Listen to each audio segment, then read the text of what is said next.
I am currently sitting at $25,301 with 66 cents in credit card debt. Last month, we had $80,829. This month, we have $81,541 in credit card debt. I had $18,457 in credit card debt until this happened. What you just watched is happening literally every day. Americans now owe hundreds of billions of dollars in credit card debt. But the question is, how do we get here and why does it keep happening or getting worse? And we're going to find out in the video. Let's get tuned. And I also have about a $28,000, $30,000 yearly income. It's quite a tight budget, you guys, but I am determined and I am ready because this is about the third time that I've gotten on this journey, but this time is different. We have a game. I know exactly what to do. I've really nailed down my budget and I have been controlling my spending habits. I'm no longer running away. I don't need to take all those trips anymore. I'm no longer avoiding and spending money I don't have, which is the bare minimum that I can do at the moment, given my income, because my income is not a lot of dollars in there. However, that is the next goal that I have, is that I will increase my income, which means that I'll be able to pay off. This is a perfect example of how lifestyle choices can get ahead of your income. Making around $30,000 a year while carrying almost $29,000 in debt is a tough position, especially when a lot of that money is going towards trips and experiences instead of paying down the balance. The good thing is she recognizes the problem and she honestly wants to make a change. But the first step is realizing that your spending habits have to match your financial goals. And honestly, you can't build financial freedom while constantly trying to maintain a lifestyle you can't afford. And this is a perfect example of it. And the biggest lesson we could learn here is that debt isn't always cause, but one huge mistake. Sometimes it's years of small decisions add up. All right, take a look at this Reddit post that says, I ran up $20,000 in credit card debt, agreeing to go on a bunch of vacations I couldn't afford, and spending all my money at bars. Stupid. I know I was buying things I couldn't afford with money that I didn't have so that I could impress people that I don't even like. So this is the normal pattern of people overspending. We all have seen this on the internet where people agree to go on trips, but they don't even have money. Just to impress, just to show that you can too. Not necessarily to brag, but just to show that you got it too. But in reality, you don't have it. And it's fine. And also you have this other Reddit post where and we could see how people end up in debt easily.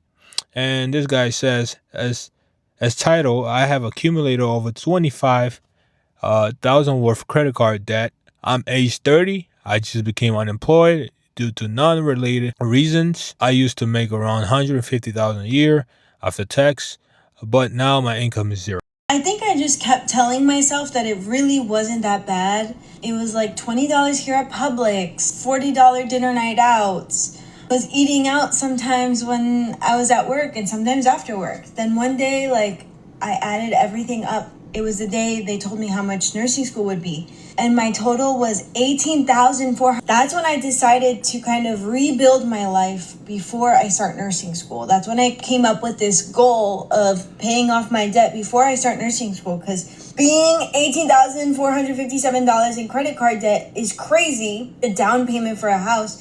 And then on top of that, nursing school, yeah. This is why tracking your money changes everything. She didn't just lose $18,000 in one day. She lost it one. It's only $20 decision at a time. The most expensive purchases are often the ones you really don't remember. And she's still going to nursing school. Most likely, if she don't change, she's going to end up in the same situation. I'm going to just take $500 here and I'm pay it when I have. end up snowballing. My Discover card has $4,904. My USAA card has $5,642. Me and my husband both have a specific card that I'm not going to mention, but mine has 7,051 on it and his has 7,807 on it. We have a Visa Platinum card that has $11,658 on it. Our Cash Rewards card has $18,675 on it, and our American Express has $24,902 on it. So like I said, last month we had $80,829. This month we have $81,541 in credit card debt, which means that we went up by $712. But that's okay. It's out of my control. I cannot control the past. I cannot control what I did in March. I can control what I do in April, and I am going to get it back together. And when I do this on May 1st, it's going to be down. This is the part of debt that people don't usually talk about enough. The scary part isn't the $81,000 balance she has, it's how normal those monthly increases can start to feel to her. A few $100 doesn't seem like a big deal compared to the total, but that's exactly how debt grows quietly. But I do like one thing she said is that she's not staying stuck in shame. You can't change March's spending, but you can change April's decisions. The key is that getting back together has to come back with a real plan, not just hope. Tracking is the first step, but changing the habits that created that is where the comeback happens. Reserve. That's the debt that I need to pay off first, since it's probably around 24%. And then I lastly have $3,137 sitting in special assessments, 2 SoFi loans. They're financed at 14%. The total is $78,727. Okay, I have 2 balance transfer cards that are both at 0%. One balance is $4,999, and the other is $12,122. Okay, I have a Chase Sapphire Reserve that I've had for many years that I have been so reluctant to give up for many reasons, but my AI financial advisor has advised me that I'm not actually saving any money.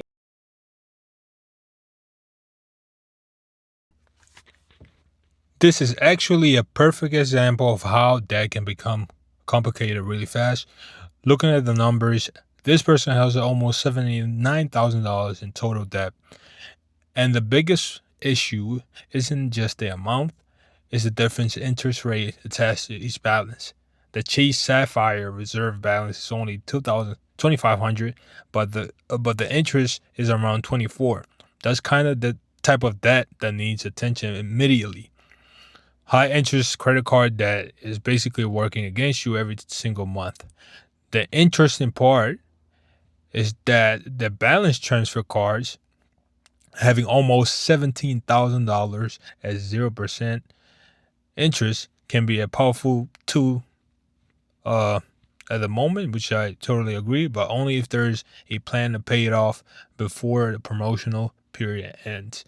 And most people transfer debt thinking they solved the problem when they just moved it to another card. And then there's emotional side of the money. This person says they don't want to give up the Chase Sapphire Reserve because of travel benefits. That's a common trap.